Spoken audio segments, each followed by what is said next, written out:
Hello, and welcome to Chad's ADHD 365 podcast. This program is sponsored by Tris Pharma. Tris Pharma uses LiquiXR technology to develop innovative medicines that address unmet patient needs, including the treatment of ADHD and related disorders. Tris Pharma is dedicated to keeping patients with ADHD and their families educated and connected. Visit trispharmaproducts.com to find educational resources and more information on Tris Pharma's treatment options for patients 6 years and older with ADHD. Hi, I'm your host, Susan Booning, and we're here today to learn about ongoing support from your child's doctor. Doctors often recommend a combination of therapies to treat ADHD symptoms in children.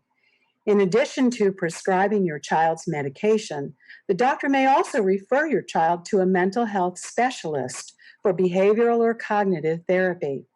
You and your child may also consider complementary or alternative therapies, such as social skills training, parent education and support, and ADHD coaching. Ask your child's doctor or psychologist if any of these options would be beneficial. Next, we will present a model conversation between a parent and a doctor. With me today are Jamie DeMuth, a parent, and Dr. Roberto Olivardia, who is a clinical psychologist. Welcome to you both, and thank you for participating in this helpful role play that we hope will give parents an example of the questions to ask their child's doctor. Hey, Jamie, I'll turn it over to you. My first question, doctor, is should my child be seeing a child psychologist? I often recommend, with ADHD, because it's a condition that often doesn't travel alone. A lot of times kids with ADHD will have issues perhaps with anxiety. They could have issues with mood, with self-esteem, with even understanding the diagnosis. I am a fan of children seeing a therapist to just even in first getting diagnosed to make sure that they understand what ADHD is, what it isn't, and more importantly, really setting up with the parents' support a real solid frame for that child to understand what having ADHD is, the challenges that they will have to work through, the strengths that might come along, with either that same way of being in the world and that kind of wiring, so that it sets them up for success. I mean, one of the other things too is we want children who have ADHD to avail themselves to strategies, avail themselves to, if they're on an IEP in school and those accommodations, and not look at those things as being things that they shouldn't need, or that they're weak in some ways if they get those accommodations. So part of, to me, a lot of the work that I do, particularly with people who are just diagnosed, is really setting that firm foundation of, this is what it is, and these are the things that one has to sort of work through in that way, and really instilling a sense of hope that ADHD does not mean that they can't be successful. It doesn't mean they can't get to where they want to get to in life, but they might need to navigate it a little bit differently. I've heard about behavioral therapy, but I don't know what it is. Can you tell me a little bit about it and then how it can help improve my child's behavior? Absolutely. So behavioral therapy is a treatment model where we're really looking at certain actions or concrete behaviors, either things that we that are not present that we might want to be present. So, for example, for socialization, we want the presence of socialization, and if our child is withdrawing in social situations, that's a behavior we want to boost. We also might want to target behaviors where the presence of them is the issue. So if, let's say, the child is interrupting, or the child has, has a low frustration tolerance and is throwing things when they get angry, we want to target that behavior and really give a child skills to be able to get to a place of healthy functioning.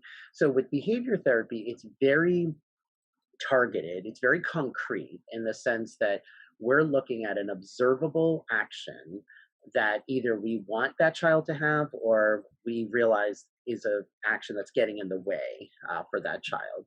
And it's letting the child know that it's the behavior that's the problem. It's not them, that it's not, oh, you're the problem. It's no, there's your the skills or the tools you currently have aren't working, or you need different tools and different skills to be able to manage these kinds of behaviors.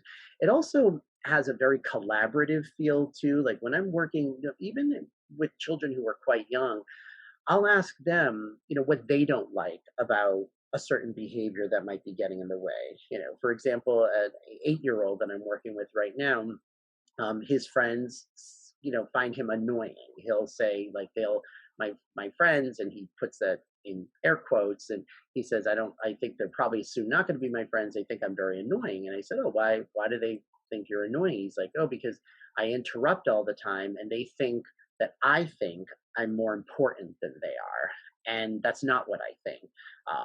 And so here's this and I said, so what would you want us to work on? He's like, I just wish I didn't have to interrupt all the time, but I'm doing that because I'm going to forget what I'm going to say. And so here's a certain behavior that the child's identifying. And it's okay, let's look at this behavior. What are skills that we can learn? But with ADHD, it's always first, again, providing a foundational understanding of why that behavior is problematic, or why that behavior is occurring. Because it's not, yeah, you're annoying. It's, well, let's first understand how having ADHD, when you talk about how difficult it is for you to hold something in your head, or else you're going to forget it, so you just have to blurt it out. That's something called our working memory, and that's something that lots of people with ADHD experience. I have ADHD myself, and so I'm very open about my own personal experience with that and share that. And that can be hugely validating to somebody to be like, oh, okay, so this has a scientific sort of explanation. This isn't just me being annoying, or me lacking willpower, or in the case of, let's say I'm working with someone who is impulsively eating.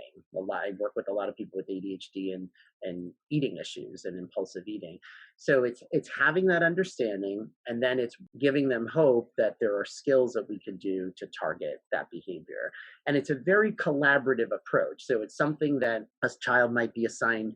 I try to stay away from the word homework in therapy, but like I'll say, okay, the goal for the week is I want you, let's say in the case of a child that might have a hard time socializing with people, like I want you to talk to 3 different kids in your class and introduce yourself to them.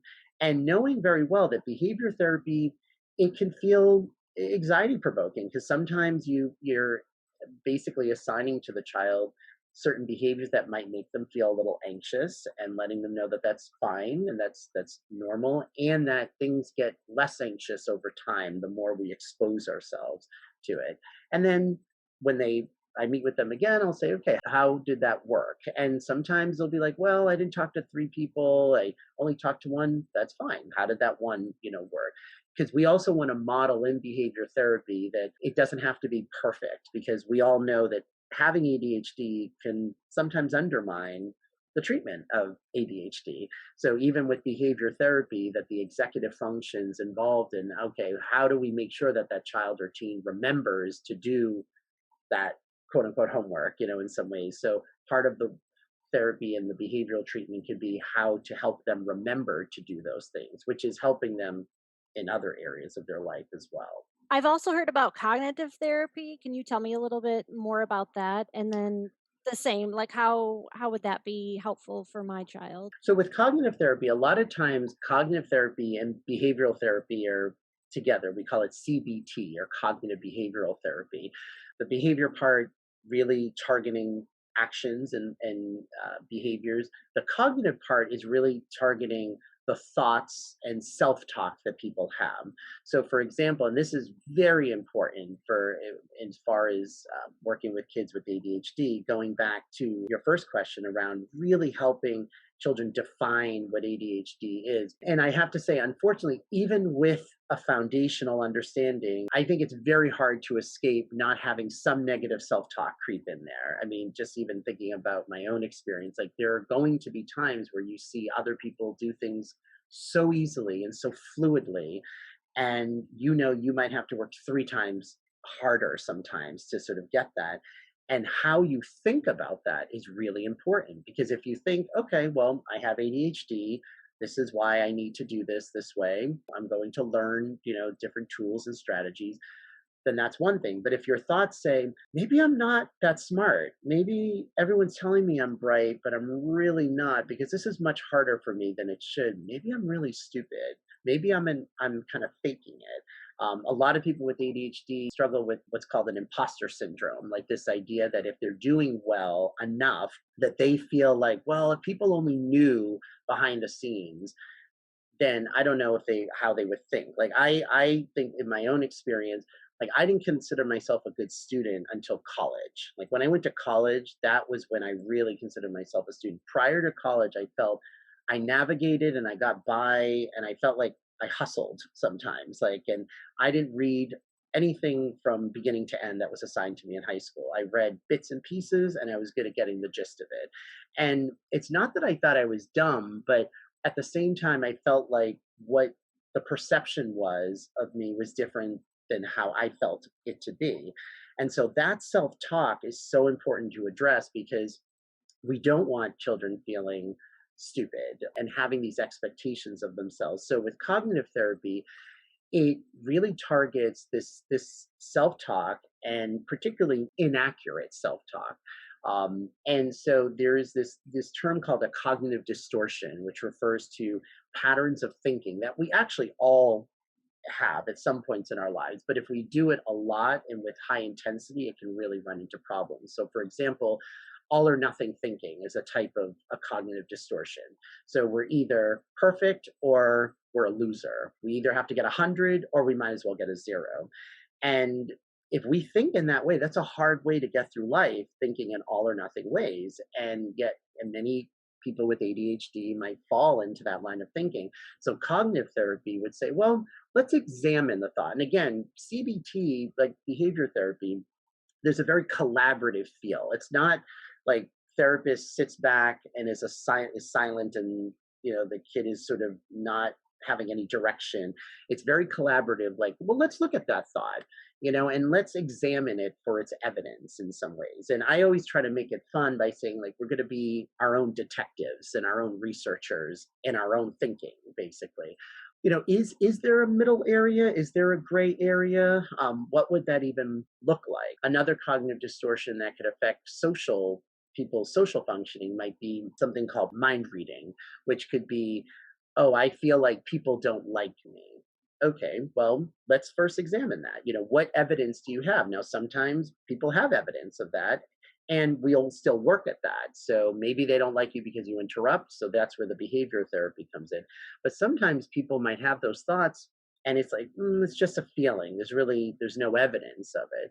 It's like, and then a lot of times it could be what that person thinks of themselves gets projected onto how they think other people see them. And so with cognitive therapy, we're targeting the thoughts and we're really dissecting them. We're examining them. But the process of that in and of itself is so helpful for anybody, but particularly people with ADHD, because what you're teaching really a child is what's known as metacognition. You're teaching them to be aware of their thoughts, and thinking about their thinking. And that's interesting that I find myself getting really anxious before a test. Well, if I have all or nothing thinking, then that makes sense, because all or nothing thinking will fuel anxiety. If I feel like I have to be perfect or I'm a 0, well, that's a hard way to go into an exam, versus seeing well, I'm going to do the best I can. And if I get a B, that's great getting a B, because none of us are going to be perfect. No one's perfect in that way. So the cognitive therapy really helps people identify those traps that we can get into with our thinking and recognize them, because we can't control our thinking, like how a thought will just come in, but we can control and start to work at observing that thought, saying, is that an accurate thought? Is it helpful? Is it helping me? Is it motivating me? Wait a minute, this way of thinking, no, this doesn't work. And I notice I have that all or nothing thinking, and now I'm going to say, no, I don't have to have 100 in order to be a good student. Like there are lots of ways, and we can almost see our thoughts as like clouds in the sky that sort of just come and go, in that way. So that's what cognitive therapy, does. And honestly, for a lot of people, and again, for people with ADHD, because you can be impulsive, sometimes it's very eye-opening to them to be aware of what their thinking is. Like I've worked with so many countless young people who will come back, after, let's say I give them an assignment of logging down automatic thoughts that they might have in situations, and they come back and they're like, gosh, like I'm pretty harsh with myself. I'm not kind to myself. I talk to my friend in a much nicer way than I talk to myself. And that's precisely the goal of cognitive therapy, is having people recognize how they're speaking to themselves. My next question is kind of figuring out which therapy is best for my child. I am a mom and I have 3 kids. 2 of them have ADHD, but they're on different sides. One is the hyperactive impulsive, the other is kind of that inattentive. What type of therapy do you think would be best for them? So in terms of psychological therapies, the CBT, cognitive behavioral therapy, can be helpful regardless of the presentation. It may be targeting different behaviors. So for the hyperactive impulsive individuals, the behaviors might be some of those impulsive behaviors, how to rein in, some of that impulsivity. For the inattentive types, it might be how to bring them out in some ways. And I've worked with members of the same family at separate times, and sometimes who present differently. And when I'm meeting with the parents about it, they're like, yeah, it feels confusing because I feel like I'm telling my impulsive child to hold back a little bit, and I'm telling my inattentive child to, like, come on, like, just be more impulsive, in that way. And it feels like these contradicting messages. I'm like, no, it's not contradicting. What you're working with both of those children is to regulate both of them to get to really a similar kind of place. We don't want our kids to be passive. We don't want them to be aggressive. We want them to be assertive. That's sort of the regulated space. We don't want them to be intrusive, but we don't want them to be withdrawn and limiting themselves. We want them to own and be in their space. So CBT is very helpful. There's another type of treatment modality called dialectical behavior therapy, or DBT, which was initially designed for people with borderline personality disorder, but has since been empirically validated for a lot of anxiety, depression, lots of different things. And I frankly think everyone can benefit from DBT, which is a very skills-based treatment model. And it has 4 modules: mindfulness skills, emotional regulation skills, distress tolerance skills, and interpersonal effectiveness skills. I mean, who can't benefit from from all of those?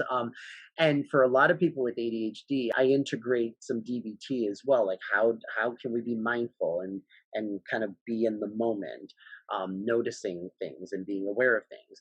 How do we regulate our emotions? We know people with ADHD are more likely to have emotional dysregulation, which we really conceptualize as an executive function.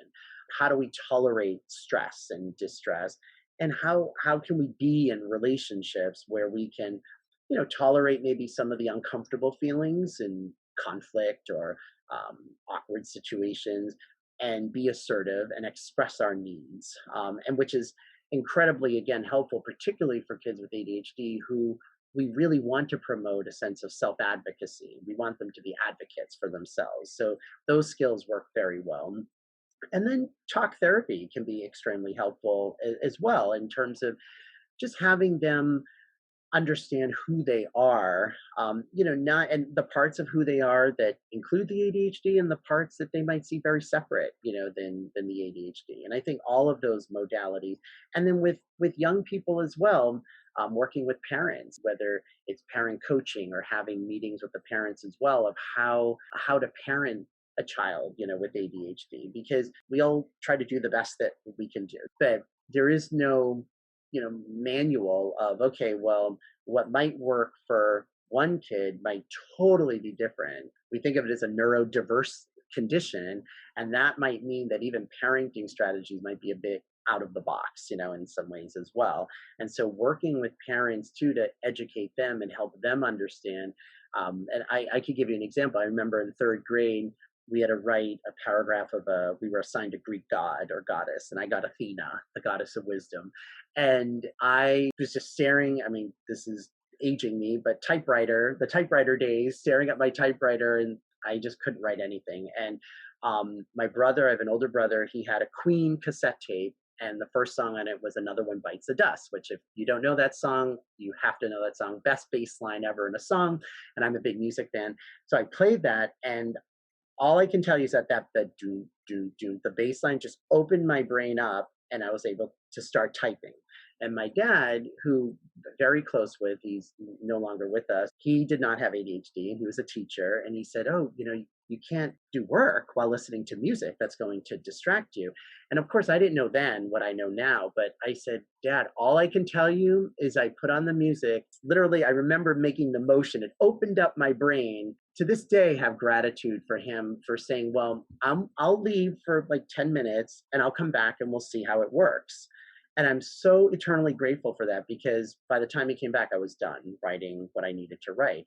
And that was like the beginning of and I've never written anything, Jamie, since then. I've never written a thing without music playing. Part of the work really in working with young people is working with parents and letting them know this may work. And, in a way, parents are also being their own little detectives too, in that. So a combination of all of those things can be very helpful. The power of music, it really can help stimulate your brain.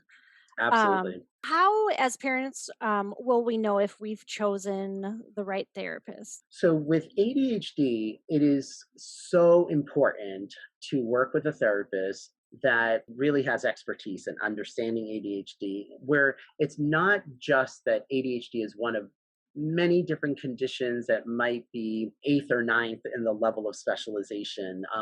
And I say that because you'd be surprised. I mean, even in my training, getting my PhD, considering the prevalence of ADHD, the amount of time in my graduate education, which was a great graduate education, however, devoted to ADHD was half of one class was devoted to ADHD.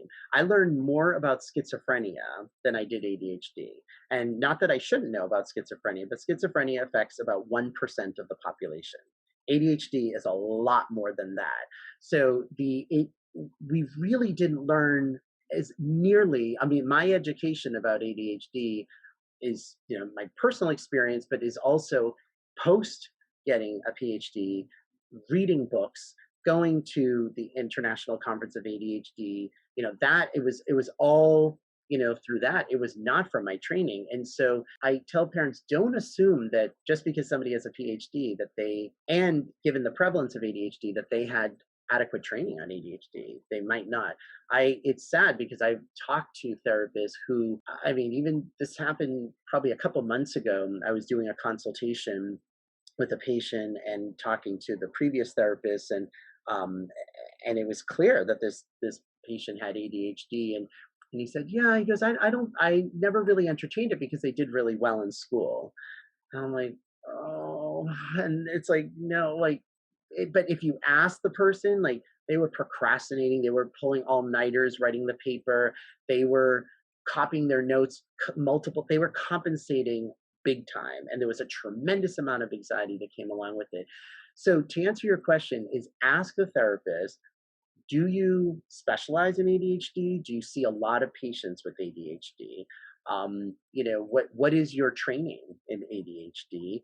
Are you comfortable working with different presentations of ADHD? Do you work with people who have ADHD and a comorbid condition, perhaps like anxiety or learning disabilities or things like that? I tell parents, feel comfortable asking, like, what percentage of patients do you work with who have ADHD? And my feeling is that a therapist should feel comfortable answering all those. If they don't feel comfortable answering those questions, to me, that's right off the bat. That's sort of an indicator of, someone who probably isn't going to be, good to work with. So a therapist that feels comfortable, because the other thing too is that, particularly with hyperactive presentations, that's an energy. Part of a work of a therapist is you're you want to engage and feel empathy and connect, with your patients. And it means, is that therapist office ADHD friendly? Especially when you're talking about young children. Do you have fidget toys? Do you have games? How flexible are you? Like my kid, I don't know if he can sit on the couch. He might want to sit on the floor. Is that okay with you? Like, for me, I'm all about, like, if the kid wants to sit on the floor, I will sit on the floor. If they want to play Jenga while we're having a therapy sessions, that's what we do.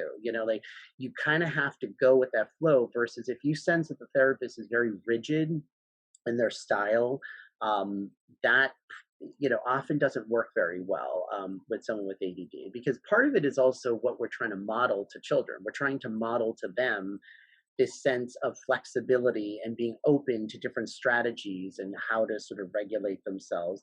And then the other piece is personality. There are a lot of great therapists out there, and it doesn't mean that all of them are going to be the right fit for your child.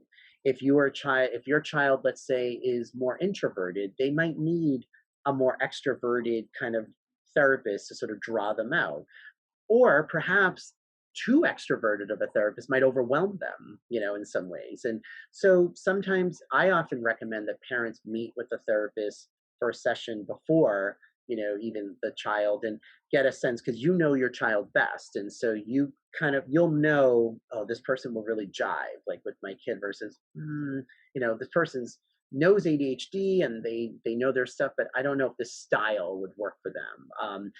Some kids respond better to a younger therapist and some to an older therapist. And so it's okay to be picky. A lot of times, parents will say, oh, I feel like I'm being too picky. I'm like, this is your child. Like, this is like this, if there's any time to be selective, it's around your child and around getting them the best treatment. Now, unfortunately, sometimes people don't always have a lot of options, given where they might be living, in the world and in the country. And so, sometimes people have to work with what they have.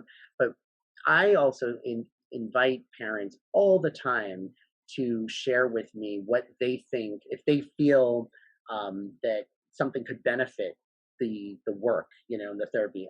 It's having that open line of communication with parents, I think, is really important as well, because you're in the front line at home seeing stuff that I may see a very different version of in the 1 hour a week that I'm meeting with someone.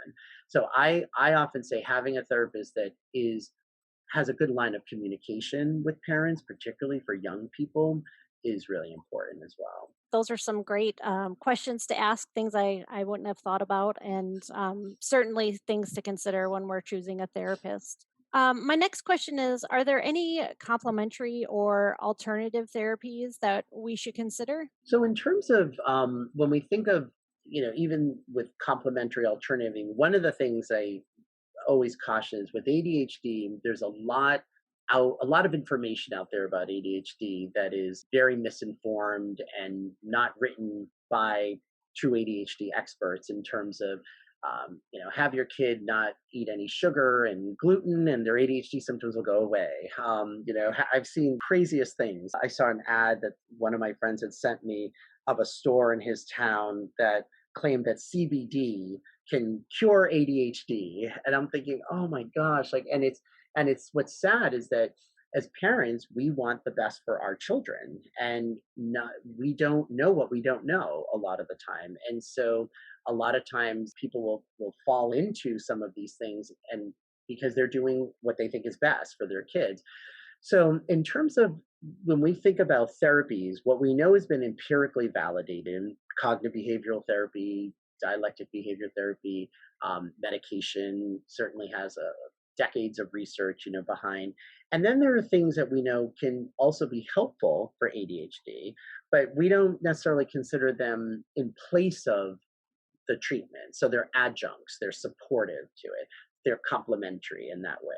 So, for example, exercise is one of those things. However, I would not say, okay, well, let's have a kid with ADHD just exercise and they don't have to do any of the other kind of work. That will help manage certain things, but there's a large part that exercise doesn't, cover.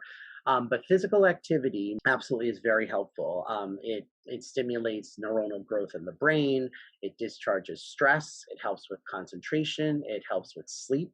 It helps with metabolism. So having, and studies will have shown that not just ADHD kids, but honestly, all kids. I'm thinking of a study where they had kids exercise for 45 minutes on a treadmill before they started the school day. And they found that the kids who did the exercise versus the kids who didn't tended to have more energy throughout the day, had higher scholastic achievement, when all other variables were controlled. So that's very important.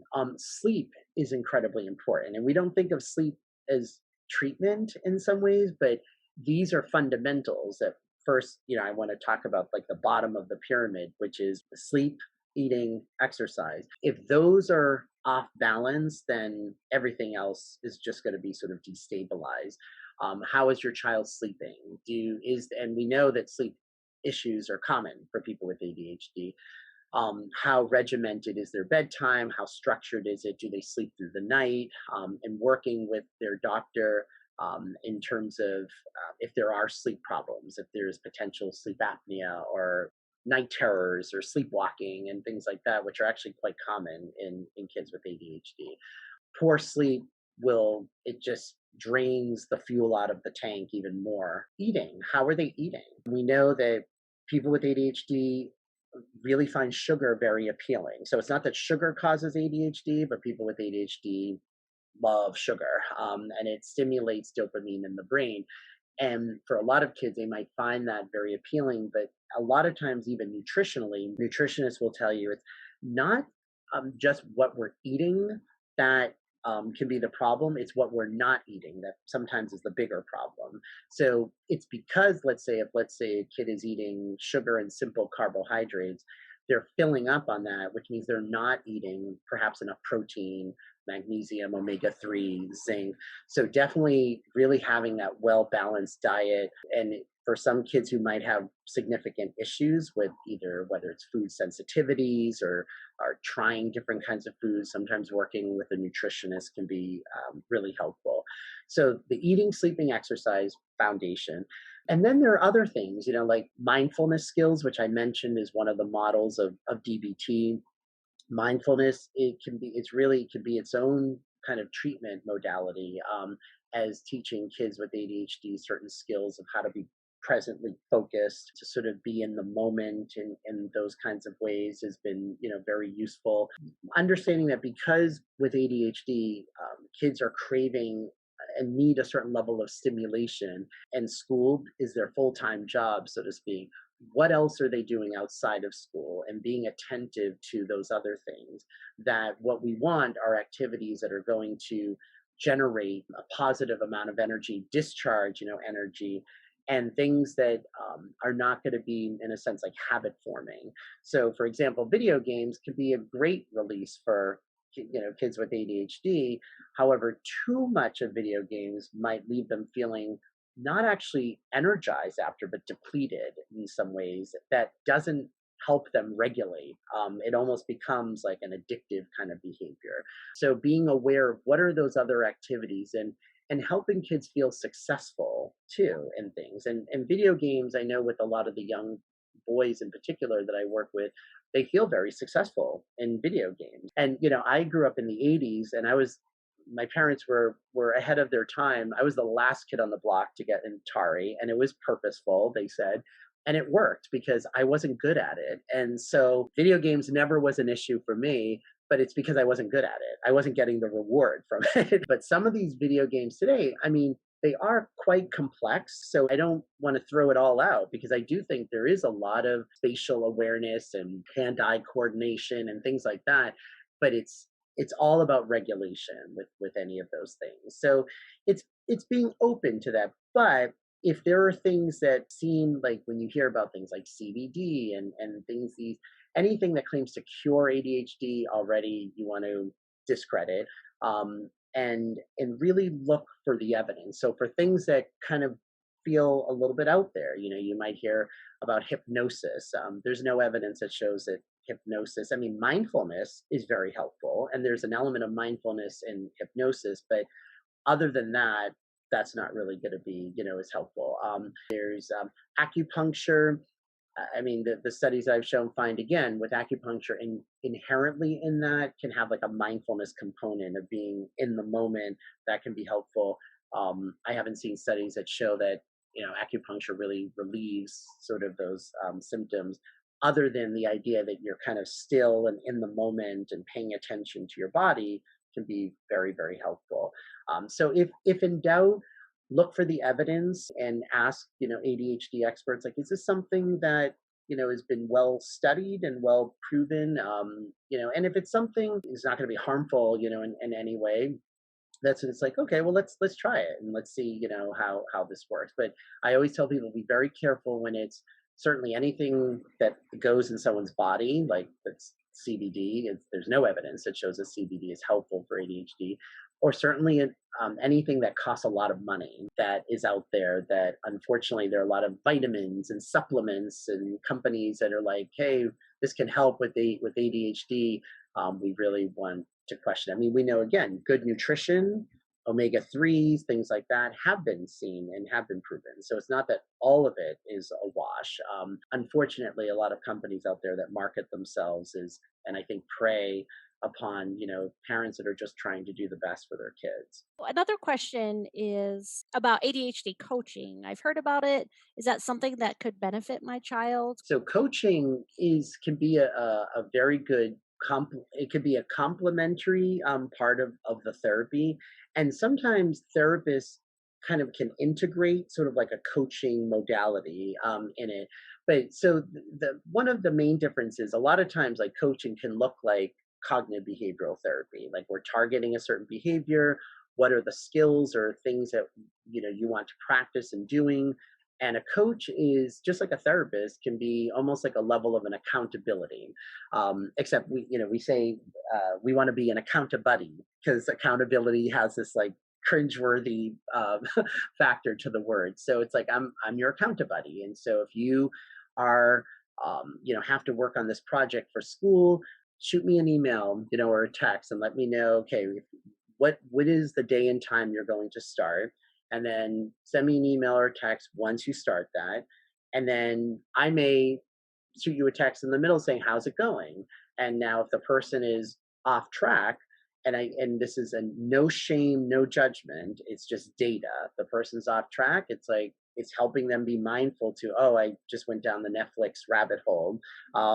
Let me, and then it's like, okay, how do we get you back on task? So it's literally coaching them through a very specific thing. Typically a therapy session could be 45 to 60 minutes, typically once a week, it could be more. Now, the benefit of a coach could say, you know what, we're going to check in 15 minutes every day around your goals for the day and what you're working on. It could be, a 3-minute check-in or something. Basically, what you're trying to do is instill a level of accountability and very concrete goal setting. And sometimes for some people I'm working with, because the issues of what we're working with in therapy really take up a lot of space, that having that coaching part of it would take away from some of the other stuff that we're doing. Then I recommend to parents, like, it would be good for them to also have like a coach in addition to the work, that we're doing. There are a lot of different coaches out there that are certified. And again, it's just asking a lot about training experience. Probably more so with coaching is that anyone can pretty much call themselves an ADHD coach. And there isn't this sort of uniform body of training that says, oh, okay, we at least know if someone has a PhD in clinical psychology, we have an assumption of the kind of education and training that they've had in general. Doesn't mean they've had it ADHD specifically. Coaching, some people have gone through multiple courses of coaching or an ADHD coaching course. Some people have not. They just have ADHD and they think, oh, I have ADHD, so I can coach people with ADHD. You definitely want to inquire about their experience, what kind of work they do, how they work, the fee structure. But coaching can be very helpful. And for a lot of young people, there are a lot of great executive function coaches that work with some of my patients around homework. Coaches can also be very helpful in helping the parent-child relationship, which can sometimes get tense between whether it's homework battles or getting chores done in the household. And a coach can sometimes work with the family to really help kind of be a middle person in that process. What kind of ADHD education and support groups are available to parents? So I think that's a great question. That there's a lot of great education and support for ADHD. I recommend to parents to check out CHAD, Children and Adults with ADHD, and getting just access to sort of webinars and podcasts. I recommend the International Conference of ADHD.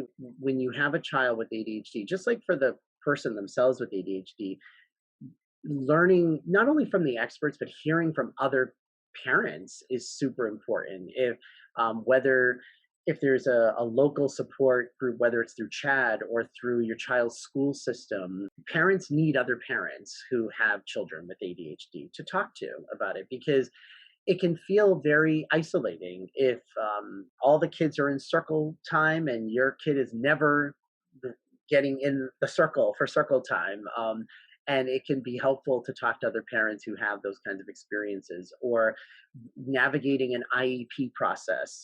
If your child has, whether it's ADHD and or a learning disability, which 50 to 60% of kids with ADHD have a learning disability. I have a son with ADHD and dyslexia. So looking at whether it's groups through the special education, a lot of, in Massachusetts, we have it's called the CPAC, a Special Education Parent Advisory Council. It could be a local CHAD group.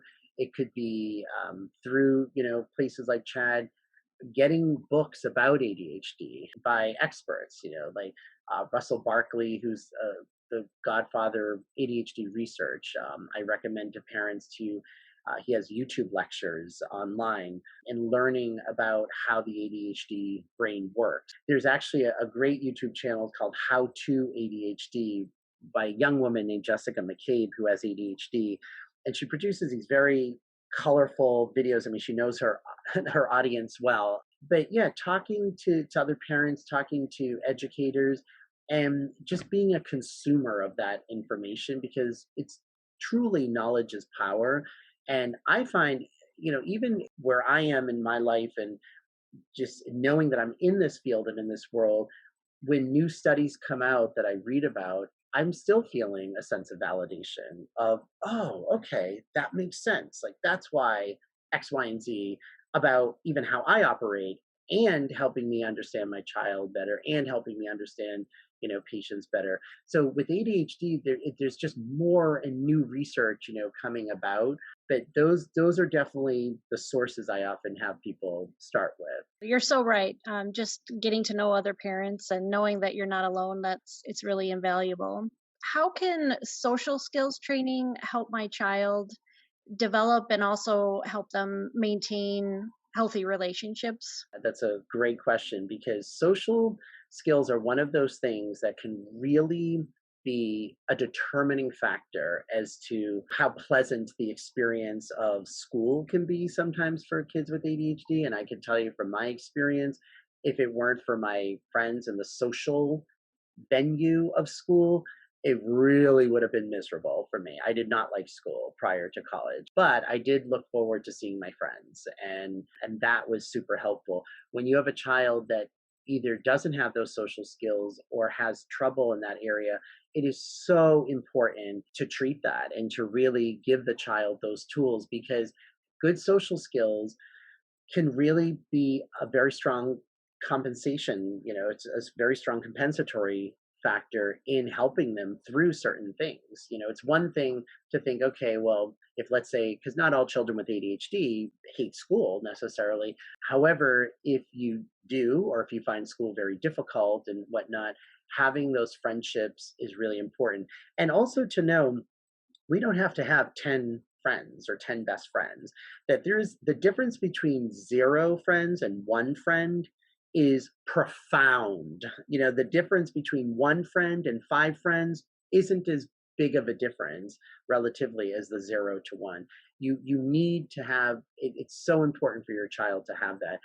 I highly recommend, there's an ADHD coach named Caroline McGuire who just recently wrote a book, I believe a year or two ago, called Why Will No One Play With Me?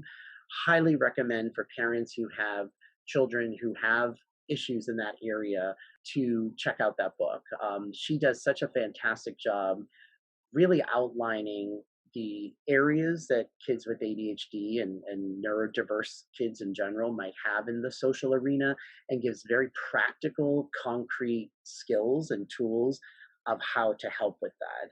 And in the therapy that I do with kids, I often will integrate a lot of social coaching and social mindfulness, because again, we understand that for a lot of kids to have good social skills, we have to have a certain level of executive function. We have to be mindful enough to hear what people are saying so we don't miss the cue. We have to regulate ourselves enough that we're not off-putting to other people. We want to manage any anxiety for kids that might have social anxiety and things like that. I'm glad you brought that up because that's so key. It's so central. Like it's because the kids that don't have that really could run the risk of depression. And when you have ADHD and you don't have friends, it can be very painful. Is there anything you think that I didn't ask that would be important to know? I would say the only other thing is in terms of the role of medication that, not everyone with ADHD takes medication or needs medication. And at the same time, medication is extremely helpful and effective for a lot of people with ADHD. And I guess as a message to parents is I don't want parents to feel that they failed their child if their child is taking medication. Medication doesn't have to be a last resort. A lot of times parents will say, well, we'll try if it's a last resort. And I guess the analogy I often bring up is like if your child is squinting throughout the day because their vision is not good, we wouldn't try all of these things before giving them glasses. We would buy them glasses. Like it would be pretty straightforward. We're not going to say, well, sit in the front of the class and squint or, and I get it. I understand. I'm a parent. I understand how, there are a lot of concerns. And again, if that's a route that you're taking, same thing, talking with the prescriber, whether it's the primary care or psychiatrist, ask a lot of questions. Don't feel like you can't ask questions in terms of, side effects and whatnot.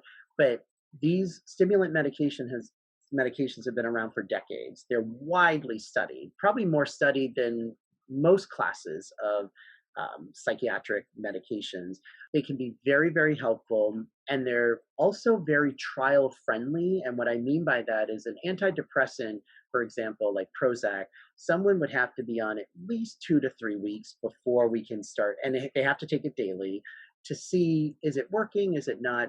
An ADHD stimulant medication, pretty much the day you take it, how it's working for you. And if it doesn't work, or if there are really nasty side effects, it washes out of their system pretty quickly, and in a couple of days they might be able to try another medication. It's to understand too that again, it's always fueled by wanting the best for their child, that parents have concerns of, is this going to change my child? Is my child going to get addicted to this? I don't want them to use it as a crutch. They can't get addicted to it because their brain is not responding. An ADHD brain is not responding to that medication the way that a non-ADHD brain would respond to that medication, because that medication is basically it's leveling basically, the attention regulation and impulsivity and all of what we know about the ADHD brain that lends itself to those ADHD traits. The medication is targeting that. But in the sense of a crutch, I guess I bring it back to the glasses example. Is like, well, I wear contact lenses. Like, would you say my contacts are a crutch for me? I don't think they're. I mean, that word has such a pejorative sense to it that it's like, no, is it something that I need in order to function with, in the most optimal way? Yeah. In the same way that I have a CPAP machine, I have severe sleep apnea. I have to sleep with that for the rest of my life. I'm not ingesting it as a pill, but it is something I attach to my face, like Darth Vader every night, part of what I need. If I don't have that, then do I call that a crutch? No, that is a medical resource that I'm so grateful exists. Having parents just get educated about it, because I know, again, we are always doing the best that we can do. And unfortunately, there's a lot of misinformation out there about these medications, and you want to just go to the experts and read about it and get educated about it. But it can be very effective. And at the same time, there are a lot of kids I work with that don't take medication, that the behavioral and all of the other stuff we talked about today works very well for. Thank you so much for all the information and the insight that you shared today. Oh, thank you for all your great questions. Afterward, the frequency of the visits that you as the parent and your child will make to your child's doctor will depend on how things are going. But appointments should be regular and scheduled, not just made to respond to a problem. ADHD can be a lifelong problem, bringing different challenges at different times, and you, your child, and your doctor must meet regularly to best meet those challenges.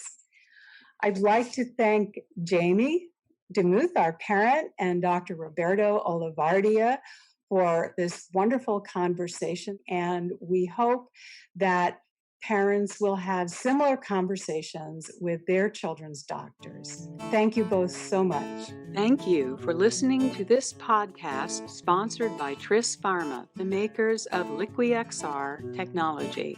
Tris Pharma is committed to supporting the ADHD community through education and innovation. Learn more at trispharmaproducts.com. Thank you for listening to another episode of Chad's ADHD 365 podcast.